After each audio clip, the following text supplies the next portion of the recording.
Hypnosis and talk therapy. Ooh, it's a cage match.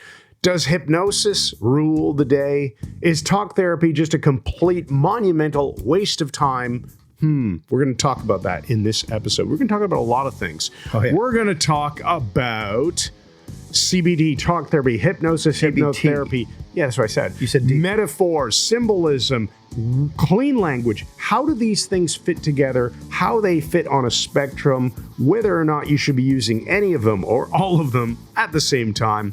We'll talk about regression, guided imagery, blurring the lines between sessions and talk therapy, and wasting time endlessly talking about problems, and we'll also handle some mailbag questions. We're gonna address a couple of questions that have come in about hypnosis. So let's move right into it.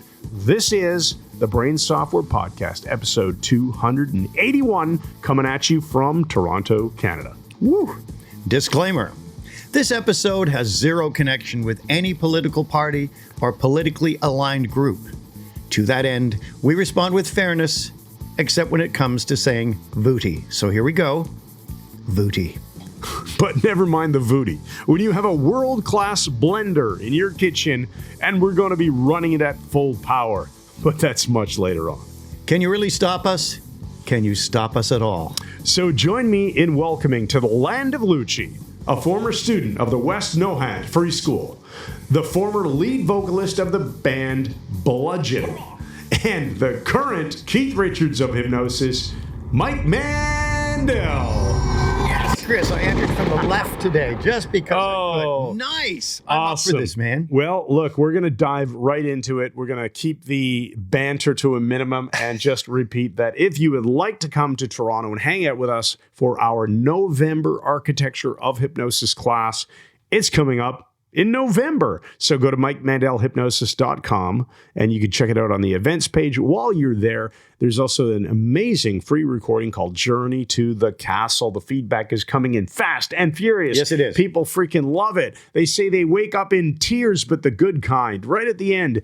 And you'll find that at MikeMandelHypnosis.com/castle. And let's just quickly say, why are we talking about the November Architecture of Hypnosis training, the 5-day intensive with Chris and I and Timothy September? Because May is over. We only do it twice a year, and May is already sold out. No, it's over. By the time this goes live, it's May 30th. We're in a time machine here, because for us, it's still It'll be by the time we go live with this, we'll be in Toronto teaching the final day of it. How freaking weird is that? It'll be the day of the after party, and you get to wear your freaking amazing costume. Oh, it's not a costume. Yeah. My Black Label Society. Yeah, this fantastic. Is the final day of the Architecture of Hypnosis. And you missed it. There we go. All right.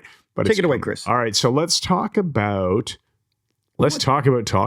What the heck is talk therapy? Does talking about problems fix a problem, Mike? Well, generally speaking, no, because we talk in terms or think in terms of present state, which is the culmination and totality of everything you're thinking, feeling, all the stuff that you believe, your physical health. That's your present state.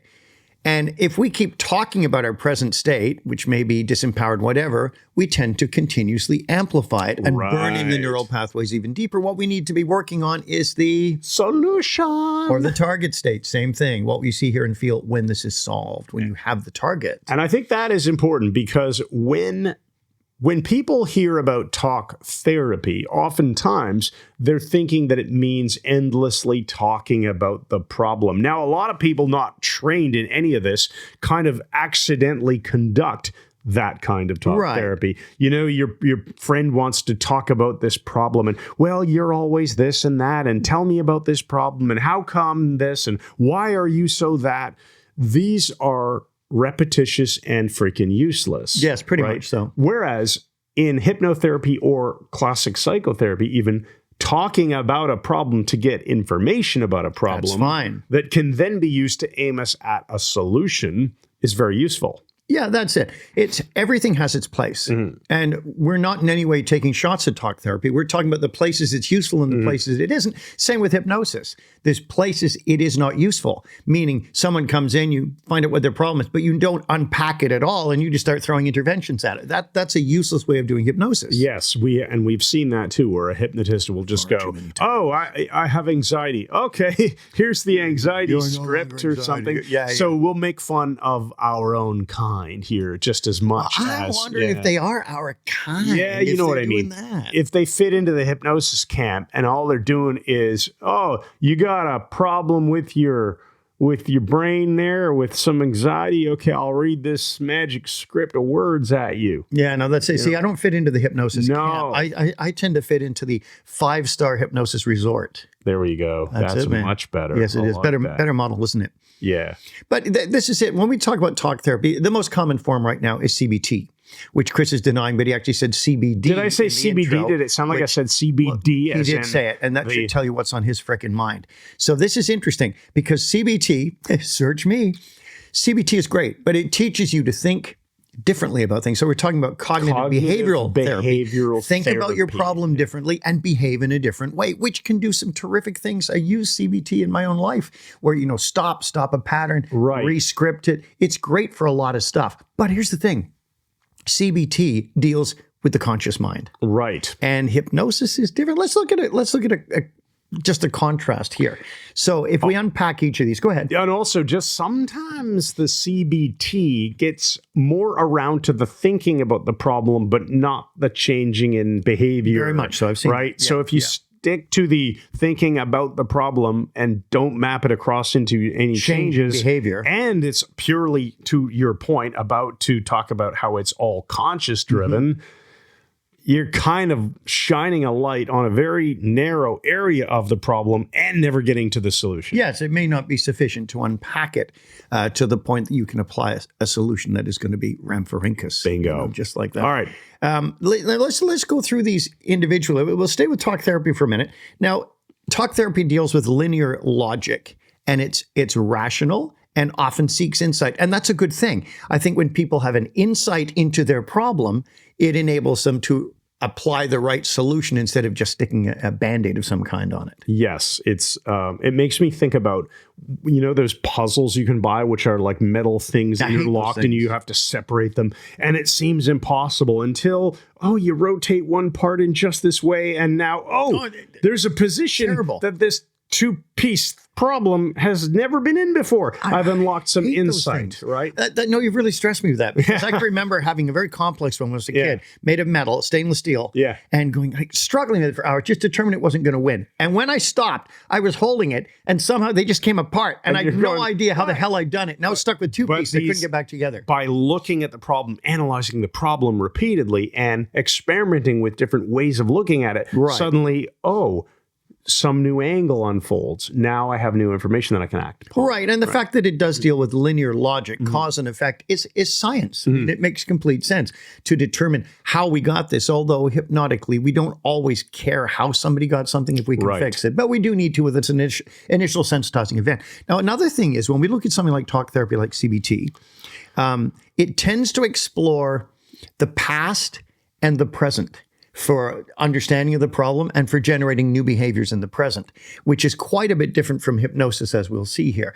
And that's fine if you can cause people, through unpacking the difficulties, unpacking their situation, to begin to gain sufficient insight through cause and effect thinking, this happened because of this, and then do something different, which will yield a different result. There's nothing wrong with that, nothing whatsoever. So hear me, we're not taking shots at this. All right. But it is often slow and process-oriented. You must run the process. You must run the process, which can be complex. It can be a series of steps. And knowing people quite well who've gone through this, it can take weeks or even months to affect healing or normal behavior, normal life again. I said our friend had been seeing the same talk therapist for 2 years. And I said, what does that tell you? And she said, it isn't working. I said, well, that's my question. She said, well, I am getting better. And I said, what is your evidence criteria? How do you know you're getting better? And she said, the therapist told me I am.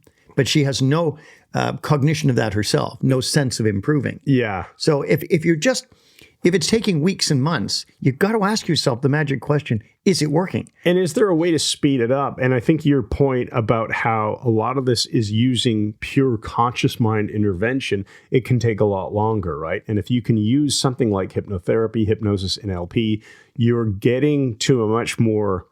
Glanative? Yeah, you're getting to a situation where you can have people go in their own minds and imagine changes, and you free the conscious mind from having to work on it, and you install imagined outcomes and future pacing future events, or you go back and Well, you we'll get to imagine that resolving. when we look at hypnosis. The whole idea being... So we'll just edit all that out. Right, there you go. Interesting. I also wanted to just highlight, so in the last episode, we read the post from Lena. Yes. And I'll just reread this quote here from her where she says, "And years of talk therapy were failing to make any changes to my poor state of mind." Well, obviously then when she discovered hypnosis, that made a huge effect. That doesn't mean that the therapy wouldn't have eventually made some improvements. No, but it was taking way too freaking long. Yeah. Right. That's interesting because the guy Bodhi, I went to the Kung Fu master for, all the pain and everything I had. He was an RMT and did all classic Western stuff. But he said he found Chinese medicine was getting the results in one session or much, much faster. And that's why he added that.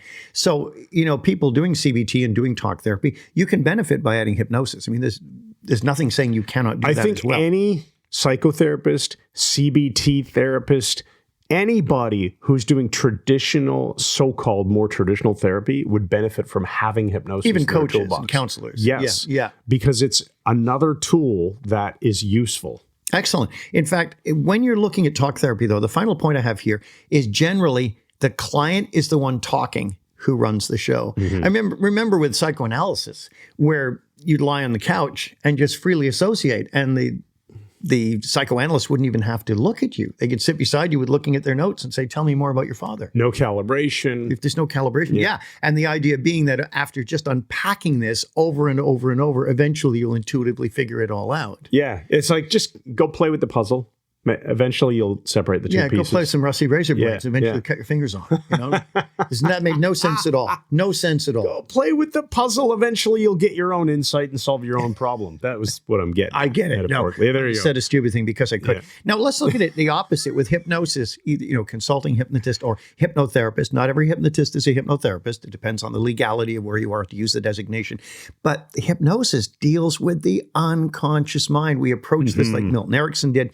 We see the unconscious mind not as this festering pit of pus and pain and crying and brokenness, but as a vast storehouse of resources. Yes. It's something we can mine for resources. Erickson saw the unconscious as a tremendous strength that could be plumbed to gain insights and gain transformation. Yeah, good point. Most people, if they are thinking about a current and now problem, they could probably, with the vast unconscious experience they have, apply a past problem that they already solved to the current situation. That's just right. as a simple map it example, across. right? Yeah, map it across. Human beings are map makers and mappers across. Map makers and map crossers. Yeah, Now- map acrosser. Also, remember, of course, with hypnosis, the subject is not running a conscious process. They experience trance states, whether conversationally or through intentional. You're yawning. Yes, Okay. I am. Yeah, I'm fine. But they can provide access past the critical faculty to the resources that can solve the problem. If we're ramming our head consciously against the critical faculty, there is no sense of getting past that into the unconscious mind. And that's what hypnosis does. That's what makes it so fast and so powerful, because instead of dealing with the 7 bits plus or minus 2 of conscious information, we're into the 3 to 20 million bits of unconscious information. And that's where the resources will be found, largely, if not almost entirely. Agree. Now, hypnosis also, especially the Ericksonian model that we are part of, uses metaphor, symbolism, and storytelling and suggestion directly with the person. And somebody's got some issue about anxiety every time they go into a bank. Erickson doesn't say, "Well, tell me about your anxiety." He didn't, tell me all about it. How bad do you feel when you get that? Yeah. Well, tell me other times you're anxious. Well, what makes it worse when we're talking about it now? Do you want to talk about it again next week, next year, 200 years from now? No. Instead, it would be, reminds me of one of my patients who came in and he'd just seen his first totem pole on a hill. And the person's like, "What?" And he tells this story replete with metaphor First totem and pole. symbol. What a It was pattern on the top of interrupt. my head as a phallic symbol. Just But came it's to mind. it's great. Yeah. It's a hook. It's a curiosity hook, and the same Yes. thing in marketing that causes people to wonder, where's this going? In therapy, if anything like that was to happen, the mind is going, I need to know how a It totem pole engages relates. curiosity. Right. And curiosity is a tremendous state to be in if you're a therapist and if you're a subject, because people in the state of curiosity, as John Grinder said, all your sensory channels become vacuum cleaners. You just want information. And that's a great place to be if you're fixing something. Now, also, hypnosis and hypnotherapy, it tends to be present and future oriented rather than past and present oriented. So we can clear up the past rather than talk about it. Right. And timeline therapy, which of course is hypnotic in its very nature, clears up the past. We clear up the past, it releases its hold upon us. I think that's a really good way of looking at it. We're going to spend some time in the present and the past. Yeah. And then we're going to spend a lot more time applying things to the future. Well, the Right. present and the future. Present in the future. Right. What will you do now? And how will your life transform when you have Right. cleared this? Oh, absolutely. We want to keep people in motion. So we stay away from the stuck state of discussing things in depth over and over and over in the same point. And instead we move into where we're going from here. How the client can be again in cause, at cause rather than at effect. It empowers the client. Yeah. It seems to me there's no real value in wasting your future talking about your past. Wow. Because all Of your time we have is in the come- future. Yeah, well, I like to say this one Yeah. that Dr. Emil Gavriluk said. All the time that we have is coming to us from the future. Coming to us from the future. And if we invest that time that is coming to us from the future to talk about the past, Yes. where are we getting? Nowhere. Nowhere. I went blank because it was nowhere. Notice that nowhere has now become now here. Yeah. Oh,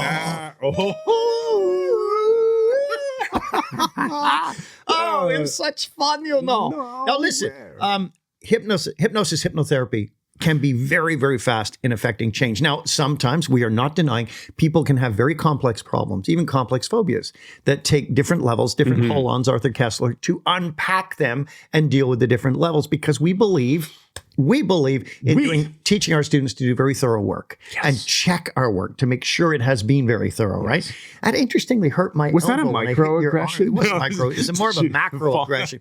To episode 280, microaggressions. And Yeah. we will trigger you. Full details at 11. Now, the interesting thing about it is hypnosis is fast in affecting certain kinds of change. Like, I've never had a phobia with working on a phobia with someone else that was not resolved within one session.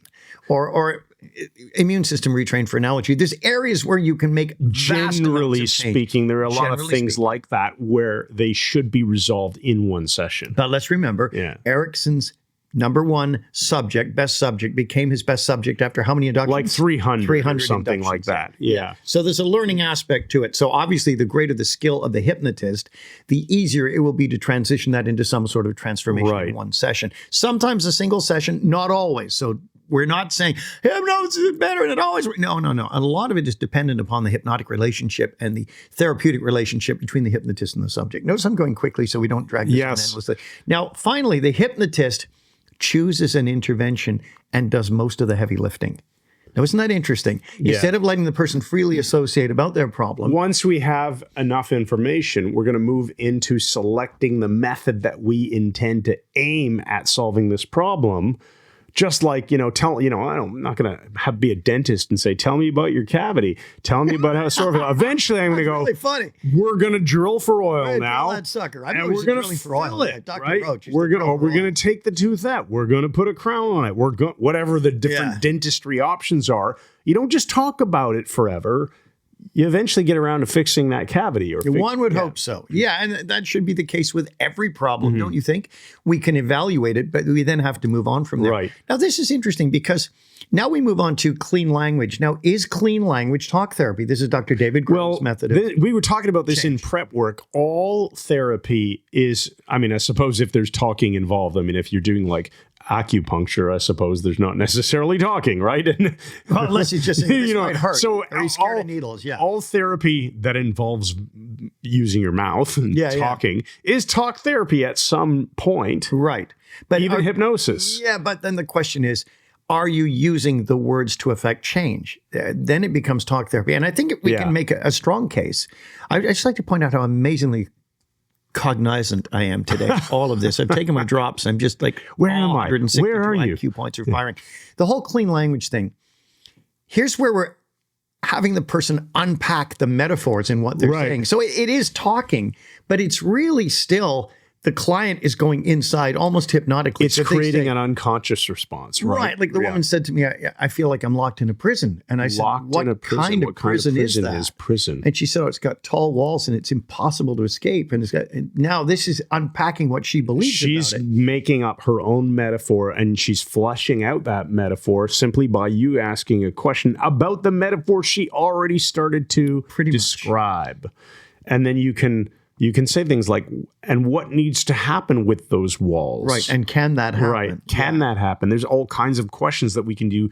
We can use to resculpt the metaphor, change the metaphor entirely. And when the metaphor changes, the person's life changes too. Because we think in metaphors. So I'll say, we will give a cautious affirmative to clean language being a form of talk therapy, but it's a different kind of talk therapy, as Jennifer Johnston would say. Yeah, a different kind of talk therapy. That's right. And so in a nutshell, hypnosis, if we think of it, or most people are going to think of hypnosis as totally different than talk therapy.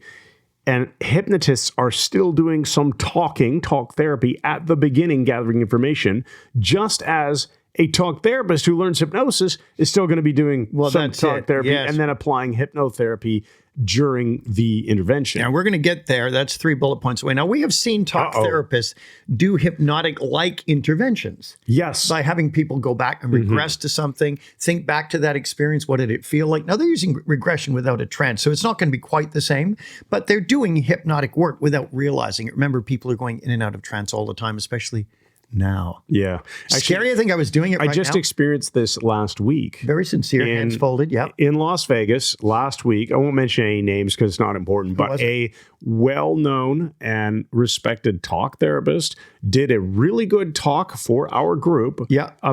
Aimed more at entrepreneurs and stuff. But there was a lot of really good stuff I liked. And then there was some, close your eyes and imagine and take a deep breath and do this. It was essentially hypnosis. I would describe what was done as hypnosis. Yeah. I would have delivered it a little differently. I would have delivered it with more of a hypnotic intent. Do you know what I mean? Yeah, of course you know what I mean. Yeah. So this is where a classic talk therapist was using hypnosis without maybe even calling it that in her own mind. You're bang on with that, Chris. I'll give you the example too. When my dog died, Lockjaw, my bull terrier, in 1996, and he was my best friend. He was friendly and violent, everything you want in a dog. I had to go for grief counseling, a grief therapist, and that was her specialty. And I got the thing from our vet, gave me all the stuff. And I went and sat down in this big beanbag chair, and she walked me through an internal journey. So she's setting up this, imagine you're walking Lockjaw, your dog, and you're going back to where you used to walk, and she's got information from me in advance. She's done a bit of an interview, but not thinking that would fix it. And then she's saying this guided image, and you walk, and there's the hole in the fence, and the dog goes through the hole, and you let him go and you walk away. Now, I don't know if I felt much better because it was a very fresh wound, but it was after Willem Lammers worked with me, as you know. Yes. But she was doing hypnosis probably without realizing it. And she did a pretty good job of it too. Yeah. She was basically taking you through a guided imagery exercise. Right. And had she dialed up her hypnotic intent, had she been applying the Mandel triangle, right? Congruence. And yes, there's ways to make that guided imagery much more theatrical, much more... Which makes it more powerful. Yes. And bringing in the emotions, of course. Yeah, I mean, if you think about it, why do Hollywood producers, or I guess directors is probably the right term here, why would a particular Hollywood director make a movie script so much into a better film than some newbie director who didn't really know what they were doing? So much into a better film. Yeah, I mean, clearly. How about I practice my English more effectively? You know what I'm getting at. I know exactly what you mean. The same freaking concept in script form, because all movies obviously start as scripts. How does it get turned into a finished film? The way the camera is pointed, the way the story is told. Right. That is going to make a big difference to the guided imagery. Okay, you're on a walk now with your dog, and just imagine that you walk and there's a hole in the fence and the dog walks through the fence and you say goodbye, and it's not very powerful. right? Oh, you're making me sad, though, bastard. Yeah, there you go. There's ways. kidding. So this is why hypnosis can transform the things that you're already doing and make them so much better. Absolutely, Chris. And we have seen, we've said that we've seen talk therapists doing hypnosis without realizing, but we've also seen the opposite. We've seen hypnotists who should know better. Yeah. do really long intakes. Never getting around to the hypnosis. Hardly getting around to it. You know, even 90-minute session, you spent 45 minutes talking about the problem. Yeah. And the problem is people who've been for talk therapy, clients will fall into the problem too, because they think part of the solution is to just keep talking about it. So you have to rein them in. Yeah. I love the way our friend Melissa Tiers, excellent hypnotist, excellent trainer, she'll go, stop. Okay. Now we've heard your story. Are you ready to fix it? Yeah. And are you that's ready fantastic. to fix it? Because talking about it will create rapport. It'll give you enough information until you've hit a law of diminishing returns. There's Right. no additional value. In fact, it's a waste of time. And you're just going to anchor the idea that we need to keep talking about it instead of now solving the problem. So right. The hypnosis session should not blur into talk therapy. But a lot of this does happen with beginning hypnotists because of lack of confidence. So they're unpacking, because to step now into doing the hypnosis can feel frightening. Yes, that's And so it. it's And just that's a lack where of experience. confidence comes in. And that's Yes. where knowing a variety of tools, knowing how to construct, clearly I'm not on the ball today with this, but knowing how to construct hypnotic language anytime, anywhere is a useful skill. We teach that, of course. Yes. Knowing a wide variety of things that you can throw at the problem, whether it be guided imagery, direct suggestion, Timeline. regression, timelines, whatever, the metaphor, there's all kinds of things. And having those skills and having those tools gives you the confidence to actually do the hypnosis work. Right. And sufficient intake for a hypnotist does give them time, the client, to ventilate some of the stuff, and it builds rapport. But the key is don't turn the session into talk therapy. Get your information and get out. This is what we call the effective middle ground. Yes. Where you have enough information from the subject to then begin to work on the solution in that same session. Yes. Not then come back and we'll start fixing it. Like we wasted a bunch of time with that. So our conclusion here, and when I say our conclusion, I mean my conclusion. When I say my conclusion, I mean the right conclusion, is both talk therapy and hypnotherapy require rapport with the subject. They require calibration of the person's states and shifts happening and good listening skills. You need the foundations for both of these. All right, we're going to go to a commercial break, and then we're going to come back to some mailbag questions before we wrap up this podcast Let's do that. episode. Tonight on the Trevor Tilling Network, the Larry Gomez saga continues. Good morning, Mr. Gomez. I haven't seen you in a couple of years. I know. I've been away for a long time. How about a double espresso with heavy cream? Sure thing, Mr. Gomez. Where have you been for so long? I hope you weren't in prison. Prison? No chance of that. I've been at Cydonia designing some new pyramids. Pyramids? Cydonia? Isn't that on Mars, Mr. Gomez? I'm afraid so, son. Is there a coat hook where I could hang this SpaceX jacket and ball cap? Sure thing, Mr. Gomez. But hey, can I ask you something personal? Go right on ahead, son. What do you want to know? Well, you were on Mars, and you're wearing a distinctive SpaceX jacket on top of a Queen's University sweatshirt and a politically themed ball cap. And I see you drove here in a Tesla Cybertruck. I have to ask you, are you Elon Musk, Mr. Gomez? I'm not sure. I might be. I'll have to check with my 14 kids. Larry Gomez, the man who might be Elon Musk, tonight on the Musk Melon Network. Let's check out the mailbag, Chris, and see what questions we have lined up for today. All right. So the first one is it normal to experience spontaneous trance during the day when learning self-hypnosis? Now, that's interesting. Let me just put a little bit of color around this. Put some So context. this has come in through somebody who is studying self-hypnosis through our program, Easy Self-Hypnosis, which is included in the Brain Software Syndicate, by the way, which is like super low cost. A lot of courses included. MikeMandelHypnosis.com/BSS. If you're looking at using this stuff on yourself, check that out. So you're learning self-hypnosis. Is it normal to spontaneously observe yourself in trance during the day. Well, yes, of course it is. And the reason being, it's not the fact that you're learning self-hypnosis that is causing these new trances. We are going in and out of trance all the time. It's quite normal. It's whether or not it's a useful trance for the situation.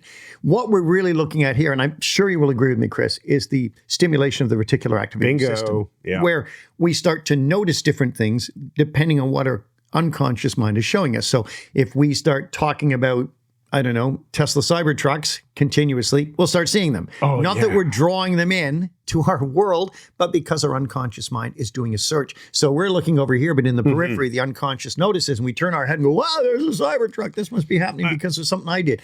It's the RAS. I think when I was, I don't know, maybe like 13 or something, I started having an interest in electric guitar. Yeah. And so what do you think I started noticing with everything that I would listen to? Oh, guitar solo this, a really cool riff there, right? All of these things were because I had an interest in guitar. Yep. So I would hear, oh, that's a cool riff. That's a cool solo. What sound effect are they using there? How can I recreate that? Yeah.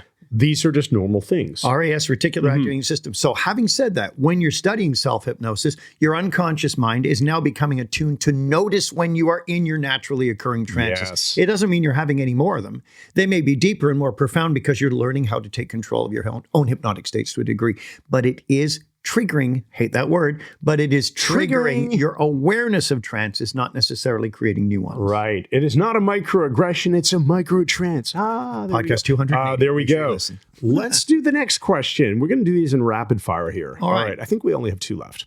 All right. In conversational hypnosis, does vocal pace matter? And this question came from the observation that you, Mike, go quickly when doing a stage show, because of course in the Mike Mandel Hypnosis Academy we have full recordings of you doing a stage show, and we have that 9-part director's cut deconstruction where we teach everybody exactly why you do what you do at that every step of the way, which is masterful, not just to learn stage hypnosis, but to understand the process of how hypnosis happens. Yes. To make you a better therapist too, which is really freaking cool. Anyway, so Mike, you go very quickly in stage hypnosis and you show concepts like heteroaction, but you go very casual and slow when you're doing hypnotherapy demonstrations. Yes, and the reason is, of course, all hypnosis is context driven. So going quickly on stage is crucial because the number one guiding principle is, above all, it must be entertainment. It has to be entertaining to the people in the audience,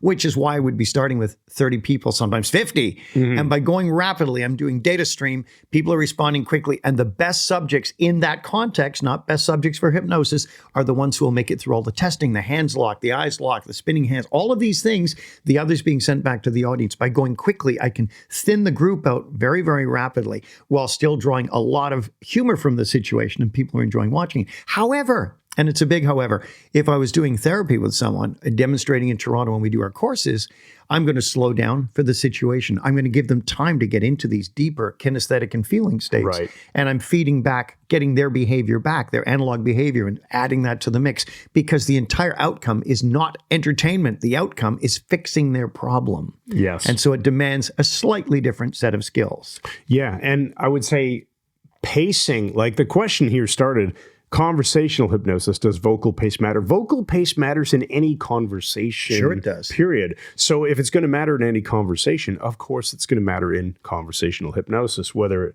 be therapeutic or whether it be part of an entertainment experience and you're just layering on hypnotic language. Right. All right, cool. I think that answers it very nicely. I think so. Final question for this episode is, this is a fun one, about post-hypnotic triggers, which are also similar to post-hypnotic suggestions. Yeah, I think we'll call them this that. question comes up a lot. How do post-hypnotic suggestions work? How do post-hypnotic triggers work? When, here's the exact wording, what does the person experience when completing those post-hypnotic triggers? What's the best way to set them up? What can be done with them? And then we're going to talk about them being temporal or specific signals. Right. Post-hypnotic suggestions are ideally given in a somnambulistic trance, which is just above the Esdale state. The reason we use that is because, as the late, great Jerry Kine said, somnambulism is the working state of hypnosis. That's where the job gets done. And people often say, you can use a light trance. Yeah, you can for many things. But for post-hypnotic work, You are aiming for a somnambulistic trance where you're going to get the best possible response. It's a very robust trance. When you give a post-hypnotic suggestion, it is done in that deep trance. It is said many different ways. So, you'll sleep well through the night. You'll dream wonderfully. You'll be relaxed when you go to bed. All these positives are layered on. You're saying what will happen. Now, the suggestions will have either a temporal aspect or a specific signal. When I say temporal, it might be at 10 o'clock tonight, this will happen, or in 15 minutes. Otherwise, when next time you see a yellow taxi, this will happen. Right. That's a specific trigger. It'll be one or the other. But the idea being, you really need three things that will happen with a hypnotic suggestion that is fulfilled later. So post-hypnotic work needs amnesia for the source. To have the person amnestic as to why they're even doing it, you really need that somnambulistic trance. Also, there's a compulsion to carrying it out. And they'll just do it without even thinking about it, scratch your head, whatever it is. And then the third one is they will have, so we have no source understanding. No.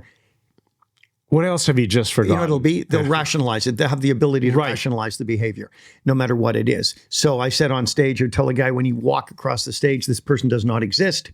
And I wanted to see what would happen. So you just edged around him at the last second without hitting him. And he said, why did you do that? Yeah, and he said, well, there was a slippery looked spot. Slippery there, and I didn't want to fall. There's the rationalization. Yeah. So how does it work, though? When we set a post-hypnotic command by keeping it simple, the best suggestions are under 10 words. 10 words or fewer. When we set it, make it clear, repeat it, get it strong, a clear functional signal. When the person fulfills it, they go back into the identical level of trance they were just in. So they're in this deep trance. This is the signal, model, right? That they now drop back into it, which can be hijacked, but that's a horse of a different color, isn't it? And they will fulfill it. At that moment, the sense of compulsion will override everything else. Right. They will just get this open zygarnic loop that they wish to fulfill this no matter what. Right. And that can be something as simple as, and you will comb your hair, or you'll have the temptation to touch your face, or it can be just an ongoing, maybe amnesia. Compare this to when you told at the Ontario Police College when you're doing a stage show, and you just said to one guy casually, you will never smoke again. Yeah. Yeah. That was called super suggestion. That's continuance of suggestion. Essentially, that's right here at this very moment. It's done. You're freaking done with this. You'll never even have to think about it again. It's just wiped from your existence. And now he doesn't come back from the stage thinking that he was never a smoker. No. There's no source amnesia. He's just lost the ongoing suggestion. Here is just no more urges to smoke anymore. And I saw him 2 years later in Sudbury, and he confirmed. Yes, that's not a very good example. It's kind of that's really a super suggestion one, though, isn't it? Where you can deliver one so congruently at the exact right moment. I think I got the phrase from Anthony Jacquin. I love it. And that it just gets in, even saying it once. Yeah. That's not typical. Yeah. Okay, perfect. I think that answers the question very nicely. So those were our mailbag questions for this episode, and we'll bring you more instances of mailbag in future podcast episodes. I could say something hilarious there, but you could, and I opened that door for you to be able to. But without doing it. Yeah, you haven't done it. So, all right. Chris, I would like you to give us the empowering questions from today, podcast 281. Episode 281, empowering question is, ask yourself, is it yet time to put aside the old stories that I keep telling as I move towards integration? And what resources do I have that I can activate to make healing both comprehensive and rapid, regardless of the therapy being applied? Wow. Nice one. All right. That's a wrap, buddy. We get some more videos to shoot. We're going to go to lunch, and we're going to shoot some videos, and we will say in a moment. Thanks. We're going to say this has been episode 281. Make sure you head on over to MikeMandelHypnosis.com. So the very first thing you should do if you are interested in experiencing hypnosis is grab Journey to the Castle. You can find that at MikeMandelHypnosis.com/castle.